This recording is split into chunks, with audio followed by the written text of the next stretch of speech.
और उसके रखवाली की, बाग बगीचा फल फूलों और फसलों की हरियाली की। हम बीजों की बातें करते उत्तम जल संसाधन की, हम तकनीकी बातें करते फसलों के उत्पादन की। हर किसान का सपना सच हो जीवन सुखद बनाने को, गाँव-गाँव के हर आंगन का प्यारा सा ये दर्शन। कृषि दर्शन, कृषि दर्शन, कृषि दर्शन, कृषि दर्शन, कृषि दर्शन, कृषि दर्शन, कृषि दर्शन। अच्छी भूमिका, अच्छे लक्ष्य और अच्छे विचारों वाले इंसान को हमेशा मन में, शब्दों में और ज़िंदगी में याद किया जाता है। कृषि दर्शन कार्यक्रम में आप सभी किसान भाई बहनों का तहे दिल से स्वागत है। आप सभी किसान भाई बहनों को रूपा भौजी का जोहार, नमस्कार। तो चलिए देखते हैं कृषि समाचार। नमस्कार, कृषि समाचार में आपका स्वागत है। मैं हूं अंशु शिखा लकड़ा। आइए देखते हैं आज कृषि समाचार में क्या है खास। बिरसा फसल विस्तार योजना के तहत 100% अनुदान पर किया जाएगा बीज वितरण। पलामू के किसान ब्लॉकचेन टेक्नोलॉजी में कराएं रजिस्ट्रेशन। गन्ना के बेहतर उत्पादन के लिए लगाएं उन्नत प्रभेद CO 118। अब समाचार विस्तार से। राज्य सरकार ने किसानों को सुखाड़ से राहत देने के लिए बिरसा फसल विस्तार योजना के तहत 20 करोड़ रुपए का बीज वितरण करने का निर्णय लिया है। इस योजना के तहत सूर्यमुखी, मूंगफली, मड़ुआ, मक्का, सरसों और चना का बीज 100% अनुदान पर दिया जाएगा। इससे करीब 25.26 हजार हेक्टेयर भूमि में खेती हो सकेगी। कृषि विभाग ने इसका राज्यादेश जारी कर दिया है। पलामू जिला के किसानों के लिए जिला कृषि कार्यालय की ओर से एक सूचना जारी की गई है। सूचना ये है कि कृषि और उद्यान विभाग द्वारा किसानों के लिए चलाई जा रही सभी लाभकारी योजनाओं में ब्लॉकचेन टेक्नोलॉजी में रजिस्ट्रेशन कराना अनिवार्य कर दिया गया है। रजिस्ट्रेशन के लिए किसान भाई अपने प्रखंड के BAO, BTM, ATM या VLWO को आवेदन के साथ आधार कार्ड की फोटोकॉपी, ज़मीन की रसीद सहित सभी ज़रूरी कागजात जमा कराते हुए रजिस्ट्रेशन करा लें। ब्लॉकचेन टेक्नोलॉजी में नहीं करने से कृषि या उद्यान विभाग की योजनाओं के लाभ से वंचित हो सकते हैं। अलग अलग अनाज फसलों के लिए अलग अलग मात्रा में उर्वरकों की आवश्यकता होती है। किसी में ज़्यादा तो किसी में कम मात्रा में नाइट्रोजन और पोटाश की ज़रूरत होती है। इसके लिए आप कृषि विशेषज्ञ की अनुशंसा पर फसल और फसल की प्रजाति को ध्यान में रखकर उर्वरक प्रबंधन करेंगे तो ज़्यादा लाभ होगा। जो किसान भाई अगर उर्वरक जैसे 120 किलोग्राम नत्रजन, 60 किलोग्राम स्फुर, और चूँकि ये सारी सीरियल फसलें हैं, चाहे धान हो, चाहे गेहूँ हो, चाहे मक्का हो, चूँकि इनकी खाद या उर्वरक की मात्रा इनको ज़्यादा मात्रा में ज़रूरत होती है। जो केवल पल्स ऐसा क्रॉप है उसको भी मात्रा ज़्यादा ज़रूरत होती है, लेकिन वो खुद नाइट्रोजन वायुमंडल से फिक्स कर लेता है, इसलिए उसको हम कम नाइट्रोजन देते हैं। तो अगर किसान भाई धान के उर्वरक है तो वो कंपोजिट किस्म लगा सकते हैं और 120 किलोग्राम नत्रजन और 60 किलोग्राम स्फुर और 40 किलोग्राम पोटाश की मात्रा का प्रयोग करके अच्छा उत्पादन कंपोजिट द्वारा भी प्राप्त कर सकते हैं। राज्य के जो किसान गन्ना की शरदकालीन खेती करना चाहते हैं वे अक्टूबर महीने में फसल लगाने का काम पूरा कर लें। झारखंड में गन्ना के बेहतर उत्पादन के लिए उन्नत प्रभेद CO 118, CO 124 या CO 237 का चयन कर सकते हैं। गन्ना की रोपाई में 2 आँख वाले 45 से 50 हज़ार टुकड़े प्रति हेक्टेयर की दर से लगाएं।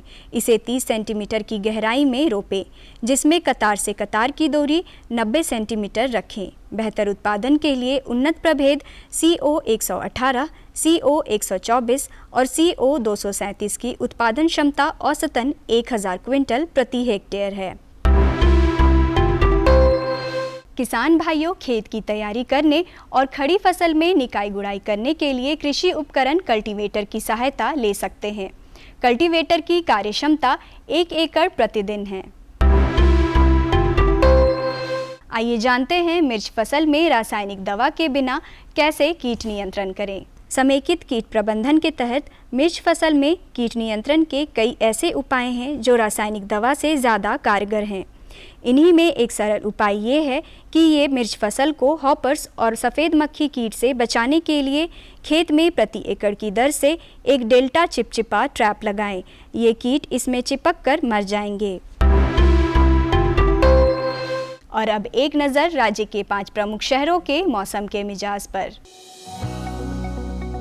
आज राज्य के 5 प्रमुख नगरों के अधिकतम और न्यूनतम तापमान कुछ इस प्रकार दर्ज किए गए। रांची का अधिकतम तापमान रहा। कृषि समाचार में आज इतना ही। अगले दिन अगले अंक में फिर मुलाकात होगी कुछ ताज़ा तरीन खबरों के साथ। तब तक के लिए दीजिए इजाज़त। नमस्कार, जोहार। अभी आप देख रहे थे कृषि समाचार, जिसके अंतर्गत अपनी जानकारी ली मंडी की भाव के बारे में, मौसम के मिजाज के बारे में और तरह तरह की खेती बाड़ी के बारे में। वक्त हो चला है एक छोटे से विराम का। कहीं जाइएगा नहीं, हम तुरंत हाजिर होते हैं। भारत सरकार का हर प्रयास किसानों को दे रहा है एक नई आस। देश के किसानों की खुशहाली और उन्हें आत्मनिर्भर बनाने के लिए भारत सरकार समर्पित है। प्रधानमंत्री श्री नरेंद्र मोदी जी के नेतृत्व में कृषि क्षेत्र में किए गए निरंतर प्रयासों के फलस्वरूप देश खाद्यान्न व बागवानी के क्षेत्र में आत्मनिर्भर हो चुका है और देश में दलहन का उत्पादन भी बढ़ा है। इसी तरह भारत सरकार ने खाद्य तेलों के उत्पादन को बढ़ाने के भी अनेक प्रयास किए हैं। इसी क्रम को आगे बढ़ाते हुए माननीय प्रधानमंत्री श्री नरेंद्र मोदी जी के नेतृत्व में भारत सरकार ने दूरदर्शी निर्णय लेते हुए राष्ट्रीय खाद्य तेल मिशन ऑयल पाम की शुरुआत की है। इस मिशन से देश भर के किसानों को बहुत लाभ मिलेगा। कृषि के पूंजी निवेश में वृद्धि होगी, खाद्य तेल आयात पर देश की निर्भरता कम होगी और रोजगार के नए अवसर पैदा होंगे। खाने के तेल में आत्मनिर्भरता के लिए अब राष्ट्रीय खाद्य तेल मिशन ऑयल पाम का संकल्प लिया गया है। इससे किसानों को तो सीधा लाभ होगा ही, गरीब और मध्यम वर्ग के परिवारों को सस्ता और अच्छी क्वालिटी का तेल भी मिलेगा। यही नहीं, ये मिशन बड़े स्तर पर रोजगार का निर्माण करेगा। इस मिशन के अंतर्गत ऑयल पाम का रकबा और पैदावार बढ़ाने पर जोर देने के लिए सरकार ने 11,000 करोड़ रुपए से अधिक की सहायता राशि निर्धारित की है। मिशन के तहत सरकार ने ऑयल पाम की खेती के लिए रोपण आदि की सहायता में बढ़ोतरी करते हुए पहले मिलने वाले 12,000 रुपए प्रति हेक्टेयर को बढ़ाकर 29,000 रुपए प्रति हेक्टेयर तक कर दिया है। ऑयल पाम के पुराने बागों के पुनरुद्धार के लिए 250 रुपए प्रति पौधा के हिसाब से विशेष सहायता दी जा रही है। पौधारोपण सामग्री की कमी दूर करने और बीजों की पैदावार करने वाले बागों को भी सहायता दी जाएगी।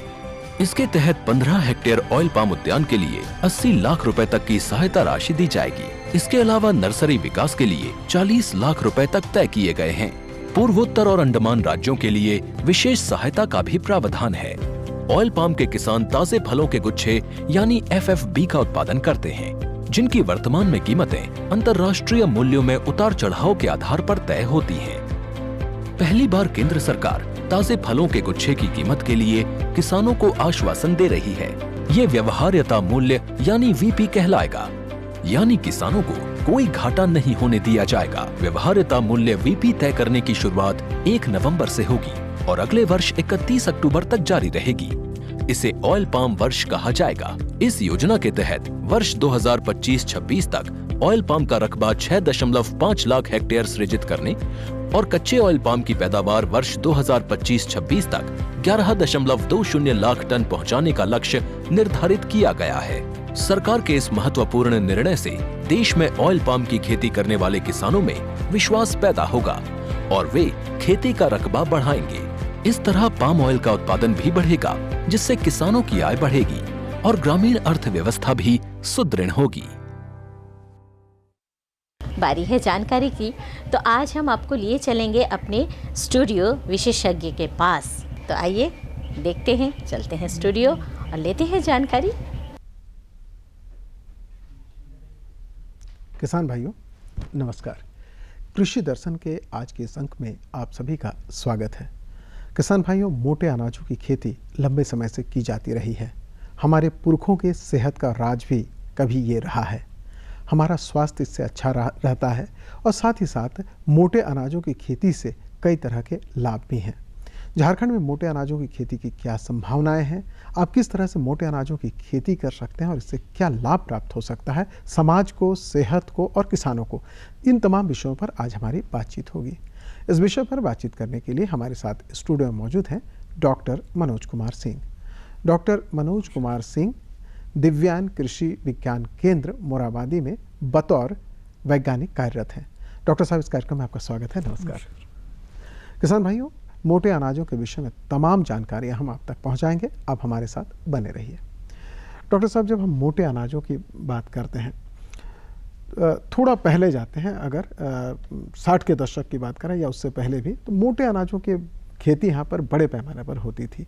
सच पूछे तो हरित क्रांति से पहले हमारे एक आहार व्यवस्था, हमारे थाली का एक आधार था, पोषक तत्वों का एक आधार था। समय बदला, परिस्थितियाँ बदली, मोटे अनाजों की खेती में कमी भी आई। सबसे पहले तो हम ये जानना चाहें कि जब हम मोटे अनाजों की बात करते हैं तो मूल तौर पर किन किन फसलों को मोटे अनाजों में हम शामिल करें? मोटे अनाज हमारे देश का प्रमुख फसल रहा है और इसमें हमारे क्षेत्र में, ये झारखंड में, मोटे अनाज के रूप में आप जो है मड़ुआ है, जिसको रांगी बोलते हैं, कोदो है, ककून है, चीना है, और साथ ही साथ जो है ज्वार है, बाजरा है और मक्का को भी लेते हैं। और इन सब को मिला करके लगभग 9 से 10 प्रकार के लगभग मोटे अनाज की गिनती आती है, जिसमें हमारे क्षेत्र में ज़्यादातर तो रांगी ही यहाँ पर किया जा रहा है। तो रांगी फार्मर लोग जो है, किसान लोगों का प्रमुख उनका लगाने का एक अच्छा जरिया था और धीरे धीरे लोग जो है उसको भूलते जा रहे थे। लेकिन जो है सरकार ने काफ़ी अभी जोर लगाया है और लोगों को उसकी अहमियत का पता चला। एक किताब लिखे थे अमेरिका के वैज्ञानिक जो है और डॉक्टर भी हैं, उन्होंने कहा कि अगर गैस पेट का प्रॉब्लम दूर करना चाहते हैं तो भारत का 1960 का पहले का थाली में जो रोटी आता था, जो अनाज आता था, तो उसको अपनाइए तो आपको जो है इस रोग से मुक्ति पा सकते हैं। बिल्कुल। तो हमारा देश जो है अभी उसी तरफ भाग रहा है कि हम अपने थाली में इन मोटे अनाज को कैसे ले आएं। बिल्कुल। डॉक्टर साहब, झारखंड जैसे राज्य में ये एक आदिवासी बहुल क्षेत्र भी है और यहाँ पर मोटे अनाजों की खेती पहले की जाती रही है। आज की तारीख में जब हम मोटे अनाजों की खेती की बात करते हैं, झारखंड में क्या संभावनाएं आपको दिखाई पड़ती हैं? यहाँ का जो क्षेत्र है, जो ज़मीन है, ये ऊंची ज़मीन है। तो ऊंची ज़मीन में ही ज़्यादा फर्टाइल ज़मीन होने की ज़रूरत नहीं रहता है, मतलब पानी बरसे और बह करके निकल जाए। तो उस क्षेत्र के लिए जैसे आपका ये मड़ुआ है, साथ में जो है आपका ज्वार है, बाजरा भी लगा सकते हैं, लेकिन मक्का भी लगाते हैं जो है लोग। तो आपका मड़ुआ की ज़्यादा संभावना है और हमारे क्षेत्र का मड़ुआ जो है उसका क्वालिटी जो है, जो दूसरे प्रदेशों के अच्छे गुण उसमें प्राप्त होते हैं, क्योंकि यहाँ की ज़मीन में जो मिनरल्स हैं उसका जो हमारे पौधे पर जो है असर पड़ता है और इसका एक्सपोर्ट भी होता है हमारे देश से दूसरे देश। जापान में जाता है यहाँ से मड़ुआ, तो वे लोग हमारे क्षेत्र का मड़ुआ को, उसका क्वालिटी बढ़िया है, न्यूट्रिशनल वैल्यू ज़्यादा अच्छा है। जी।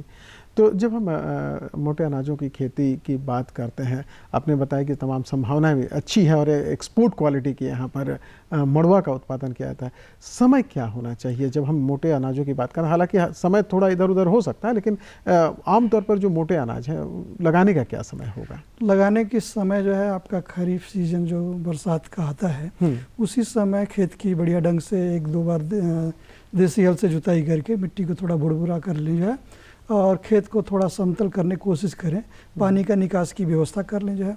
तो उसी समय आप जो है ये ज्वार लगाएं, बाजरा लगाएं, मक्का लगाएं। साथ में जो मड़ुआ लगाएंगे तो उसकी मड़ुआ के लोग जो है एक जगह बढ़िया ढंग से उसका नर्सरी तैयार कर लेते हैं और फिर उसको रुपाई कर देते हैं। तो उससे क्या होता है कि मड़ुआ को, आजकल तो जैसे धान में श्री विदिश लगाते थे, तो आजकल मड़ुआ को भी श्री विदिश लगाने शुरू कर दे रहे हैं। इसमें भी कुछ तकनीकी परिवर्तन किया जा रहा है। तो वे कह रहे हैं कि इसको जिस समय हम लगाएंगे तो उसकी दूरी जो है मेंटेन करके रखेंगे, पौध की संख्या हम 1-2 ही ले चलेंगे जो है, और उसमें हम अच्छे ढंग से करते हैं तो उसका आजकल अच्छी वैरायटी है, तो उसको लगाते हैं तो उसमें उत्पादन भी बढ़िया ढंग से मिल जाता है। तो किसान लोग धीरे धीरे मड़ुआ की तरफ अब आना शुरू कर रहे हैं। डॉक्टर साहब, मोटे अनाजों के बारे एक बात ये भी कही जाती है कि इसमें बहुत ज़्यादा खर्च या बहुत ज़्यादा मेहनत की ज़रूरत नहीं है, कितनी सच्चाई है इसमें? देखिए, धान के खेत के लिए एक सिस्टम बंधा है कि हमें इतना पानी लगेगा तब हम जो है धान को रोप पाएंगे, लेकिन पानी कम है और इसमें खर्च तो खाद भी ज़्यादा नहीं लगता है, उर्वरक भी लगता नहीं है ज़्यादा है, और बीज भी जो है सस्ता स्तर पे रहता है। तो हम लोग जो है हमारा कम खर्च जो है, गरीब का एक जो है ये फसल है, इसको लगा करके अपने स्वास्थ्य को बढ़िया ढंग से बलिष्ठ कर सकते हैं। तो इसमें ज़्यादा खर्च की संभावना धान की अपेक्षा बहुत कम है। धान में तो लगभग आपका 1 हेक्टेयर में लगभग 50 से 55 हज़ार रुपया चला जाता है, लेकिन इसमें खर्च लगभग आपका 18,000 से लेकर के 20,000 के बीच में ही आपका बढ़िया ढंग से कर सकते हैं। कम में भी तो आप जो है 15,000 में आराम से भी कर सकते हैं। बिल्कुल। आपने बताया कि ये जो है खरीफ की फसलें हैं मुख्य रूप से, तो अभी बहुत सारे ऐसे किसान भाई हैं जिनके खेतों में जो मोटे अनाज हैं वो लगे हुए हैं, उनकी फसलें लगी हुई हैं।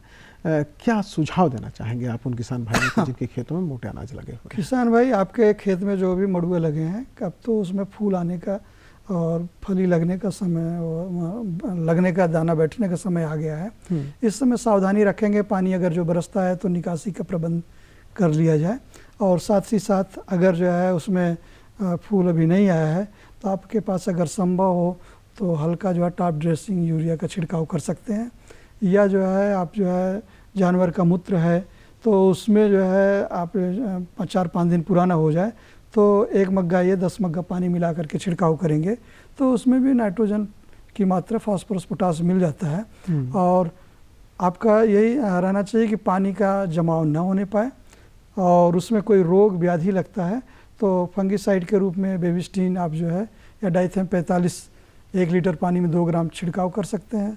कीड़ा उड़ा तो नहीं आता है, लेकिन अगर संभावना कुछ लगता भी है तो आप इमिडाक्लोरोपिड या इमिडाक्लोरोफास 1 लीटर पानी में 1 ml घोल बना करके छिड़काव मारेंगे तो वहाँ पर आपको जो है कोई कीट आने की संभावना नहीं रहेगा। बिल्कुल। आपने बताया कि ये जो मड़ुआ के संबंध में या जो हमारे मोटे अनाज हैं इसके प्रति जागरूकता बढ़ी है, किस तरह की जागरूकता बढ़ी है? किसानों को किस तरह से इसे प्रोत्साहित किया जा रहा है, या आप बतौर एक वैज्ञानिक, कृषि वैज्ञानिक किस तरह से इसे जागरूक करना चाहेंगे? अभी देखिए, पूरे हिंदुस्तान में 2022 चल रहा है तो भारत सरकार का सभी जगह, सभी जिलों में सूचना गया है कि आप मोटे अनाज के प्रति लोगों को जागरूकता शुरुआत करिए, और प्लस उसके साथ साथ लोगों को अवेयर करिए, किसी न किसी सिस्टम से जोड़िए कि लोग उसको लगाएं, उसके प्रति लोगों को पूरी तरह से बैठक करके उनको उसकी उपयोगिता को बतलाएं। भारत सरकार ने 2023 का लक्ष्य जो है इंटरनेशनल ये मिलेट्स ईयर मनाने जा रहा है। तो जैसे योगा डे मनाया था उसी तरह से पूरे संसार में सबके सामने ये प्रोग्राम लेकर के आ रहे हैं, तो उसमें पूरे संसार में इंटरनेशनल मिलेट्स ईयर मनाया जाएगा। तो हम अभी से लग गए हैं, हमारे क्षेत्रों में जो है सब जगह पर सभी लोग बड़ी उत्सुकता से किसानों को जागरूक कर रहे हैं, उसके लाभ, उसके जो है फ़ायदे बतलाए जा रहे हैं, उसकी जो है खर्च कम है उसको बतलाए जा रहे हैं। जो भी आपकी ज़मीन है उसमें कैसे आप जो है धान तो लगाते हैं, दोन में लगाते हैं, लेकिन जो टाँड़ वाली ज़मीन आपकी पड़ी रह जाती है तो उसमें कैसे आप जो है इसको मड़ुआ को ले चलें, अगर संभव हो तो ज्वार को ले चलें, संभव हो तो बाजरा को ले चलें, संभव हो तो मक्का को ले चलें, और रांगी है, कोदो है, और दूसरा जो है ककून है, ये इन सब को भी प्रयास करिए, लेकिन जो मेजर है उसको थोड़ा आगे लेकर के बढ़िए जो है। तो सरकार का यही ध्येय है कि हमारा जो लक्ष्य है 1383 मिलियन टन जो है हम पैदा करें पिछले साल, और लगभग हमारा एरिया लगभग 1556 मिलियन हेक्टेयर है। तो हम लक्ष्य यही है कि हम इसको आगे बढ़ें और मिलेट्स को पूरा तरह से बढ़िया से आगे लेके आएँ। बिल्कुल। डॉक्टर साहब, जब हम लक्ष्य की बात करते हैं या फिर उत्पादन की जागरूकता की बात करते हैं, ऐसा कौन सा कारण आप देखते हैं जो इतनी जागरूकता की बात बताई जा रही है? क्या लाभ मिलेगा आम जनता को? सबसे पहले हम जानना चाहेंगे आम जनता के लिए कितना लाभदायक है जो सेवन करेंगे मोटे अनाजों का? जनता को लाभ है कि जैसे हम सभी जो खाने की पद्धति को चेंज कर दिए कि गेहूं की रोटी पर हम आश्रित हो गए हैं, तो उससे क्या है, उसमें ग्लूटीन की मात्रा ज़्यादा है, तो जिससे हमारा जो गैस बनने की संभावना हमारे शरीर में ज़्यादा प्रॉब्लम हो रहा है। तो सभी लोग जो है गैस से पीड़ित होते जा रहे हैं। तो अगर हम मोटे अनाज लेंगे तो उसमें रेशा ज़्यादा है, तो रेशा ज़्यादा है तो हमारे पास जब उसको खाएंगे तो हमको गैस होने की संभावना कम रहेगी। साथ ही साथ जो हम टैबलेट खाते हैं जैसे कैल्शियम है, फास्फोरस है, आयरन है, इन सब टैबलेट खाते हैं। अगर हम मड़ुआ का प्रयोग करें, जैसे डॉक्टर लोग सलाह देते थे पहले कि अंडा खाइए, दूध पीजिए, आपको कैल्शियम मिलेगा, फास्फोरस मिलेगा, तो पालक खाइए। तो लेकिन अभी जो है लोग ये सलाह देने लगे हैं कि मड़ुआ खाइए। तो मड़ुआ में आपको कैल्शियम है कि प्रचुरता है और फास्फोरस की भी प्रचुरता है। तो इसको लेकर के चलते हैं आप, तो आपका थाली जो है ये संतुलित रहेगा। सबसे अच्छा तो ये है कि अगर आप नहीं छोड़ना चाहते हैं तो कम से कम आप जो है मल्टीग्रेन आटा जो बनाएं, तो उसमें जो है 10 किलो जैसे गेहूं का आटा लेते हैं बनाते हैं, तो 8 किलो जो है गेहूं रखिए, 2 किलो जो बचता है उसमें डालिए आप ज्वार डालिए, बाजरा डालिए, मक्का डालिए, मड़ुआ डालिए और चना डालिए, जौ डालिए। इन सब चीज़ों को उसमें डालेंगे तो आपका जो रोटी बनेगा वो मल्टीग्रेन का रहेगा। वह आपके स्वास्थ्य के लिए बहुत उपयोगी है, दरदरा रहेगा और पाचन के लिए भी अच्छा रहेगा। उसमें रेशे की मात्रा ज़्यादा रहेगा, उसमें फोलिक एसिड की मात्रा भी संभावना रहती है कि आप जो है कोदो है, ये मड़ुआ है, इसमें भी ज़्यादा रहता है। मैग्नीशियम भी रहता है। साथ साथ आपको कोशिश रहना चाहिए। प्रोटीन के लिए तो हम दूसरे स्रोत हैं, दलहन तो है ही है जी, और ऑयल सीड्स के लिए या ये फैट्स के लिए तो हमारे पास तेल तो है ही है, लेकिन हम अपने स्वास्थ्य में ये जो माइक्रोन्यूट्रिएंट्स हैं इनका प्रचुर मात्रा रखने वाले जो फसल हैं उनको हम अपना लें, तो इससे हमारा देश जो है बहुत ही बलिष्ठ होगा और लोगों को बीमारियों से पोषण की प्राप्ति होगी। जो और सबसे महत्वपूर्ण बात है कि बाज़ार में, हालांकि अब तो बाज़ार में इसकी मांग भी बढ़ी है। अब जो जैसे लोग जागरूक हैं, जो डॉक्टर्स लोग भी हैं, वो भी सलाह देते हैं, अपने घर में भी यूज करते हैं। तो पहले ये था कि ये गरीबों का भोजन है, लेकिन अभी ये है कि अमीरों का भोजन बनते जा रहा है। तो हम गरीब जो इतने गाँव के लोग, किसान भाई लोग हैं, अब अपनी चीज़ को हमें छोड़ना नहीं है, इसको हासिल करना है। इसके लिए आप जैसे शहर में आजकल बिस्कुट, मड़ुआ का बिस्कुट बनाते हैं, मड़ुआ का केक बनाते हैं, मड़ुआ का लड्डू बना रहे हैं, मड़ुआ की रोटी बना रहे हैं, तमाम तरह से जो है मड़ुआ की चीज़ें बनती आ रही हैं। तो अब धीरे धीरे लोगों का टेस्ट बदल रहा है, रुझान बदल रहा है कि हम जो है जो चीज़ छोड़ चुके हैं उसको जल्दी हासिल करें। और अपने ज़मीन पे भी ये इतना ज़्यादा माइनिंग नहीं करता है, जो जैसे दूसरे फसल हैं उसमें माइक्रो न्यूट्रिएंट्स जो है पूरा बहुत ज़्यादा खींच लेता है। तो ये हमारे जो ज़मीन के लिए भी लाभदायक है, हमारे पशुओं के लिए भी लाभदायक रहेगा। और साथ साथ जलवायु के अनुकूल भी है, ये जलवायु के अनुकूल है। ज़्यादा पानी की ज़रूरत नहीं है, इसमें ज़्यादा उर्वरक की ज़रूरत नहीं है, ज़्यादा बीज भी नहीं लगता है। तो हमारे समाज के लिए भी बहुत ज़रूरी है और हम सब मिल करके इसके बारे में सभी को अपने घर में उपयोग करें। कम से कम अगर आप 4 रोटी खाते हैं तो लास्ट में 1 रोटी जो है आप जो आपका मड़ुआ है या ज्वार है या बाजरा है, मक्का है, जौ है, इन सब का मिक्स वाला रोटी खाइए। धीरे धीरे घर में भी आप हैबिट डालिए तो आपके लिए लाभदायक रहेगा। इसके 2 लाभ हैं। एक तो जो हमें जो लाभ प्राप्त होगा वो होगा, इसकी मांग भी बढ़ेगी तो किसानों को भी इसका लाभ मिलेगा। किसानों के लिए देखिए, जैसे एक प्रयासी है कि जो रांची का कृषि विज्ञान केंद्र है, वहाँ पर जो है मड़ुआ का लड्डू जो है, अभी जितने लोग आते हैं वे लोग अपना लेके जाते हैं मड़ुआ का लड्डू वहाँ पे, तो पैकेट्स में जो है। और जिन गाँवों से हम डिमांड आता है कि भाई हमको जो है 10 कुंटल मड़ुआ भेज दीजिए, तो वहाँ से लोगों को खुशी होता है, अरे भाई शहर वाला लोग को भी 10 कुंटल की जरूरत पड़ रही है। तो मड़ुआ किसानों को लाभ मिलता है, किसानों को डायरेक्ट लाभ मिलता है और हमें भी लाभ मिलता है। और हमारे जो समाज है उनको एक पहचान जाता है कि देखिए लड्डू तो बेसन का और सब चीज़ खाते हैं, लेकिन हम मड़ुआ का लड्डू खा रहे हैं। तो लोग और गाँव के लोगों को भी सिखा दिया जाता है कृषि विज्ञान केंद्रों के द्वारा कि आप जो है इसका मल्टी यूज कैसे कर सकते हैं अपने घर में। इसको लड्डू बनाइए या केक बनाइए या बिस्कुट बनाइए। कुल मिलाकर अगर ये कहा जाए तो स्वरोजगार का भी एक साधन हो सकता है। अगर आप सीधे मड़ुआ नहीं बेच रहे हैं तो आप इसमें प्रसंस्करण कर भी लाभ कमा सकते हैं। प्रसंस्करण करके आप रोजगार का साधन जो है अपने क्षेत्र में बन सकता है और लोगों को अपने घरों के लिए भी जरूरत हो सकता है। और लोग जो है धीरे धीरे इसमें जो नकारात्मक आ गया था कि हमें जो है गेहूं की रोटी सबसे उसको अच्छी बदल है। सकते हैं, तो बिल्कुल। अभी जो अच्छे लोग हैं वे लोग जो है इसका सेवन करते हैं, खोजते हैं बाजार में बिल्कुल कि हमको बिल्कुल। जो है सेहत के लिए जरूरी है। बिल्कुल किसान भाइयों, अगर आप इस तरह के मोटे अनाजों की खेती कर रहे हैं तो सरकार की ओर से भी प्रोत्साहन है और आप मोटे अनाजों की खेती कर समाज का उपकार कर सकते हैं, अपने लिए भी लाभ कमा सकते हैं। डॉक्टर साहब, आप हमारे कार्यक्रम में इसके लिए आपका बहुत बहुत धन्यवाद। किसान भाइयों, आपसे भी चाहेंगे इजाज़त। नमस्कार। नमस्ते।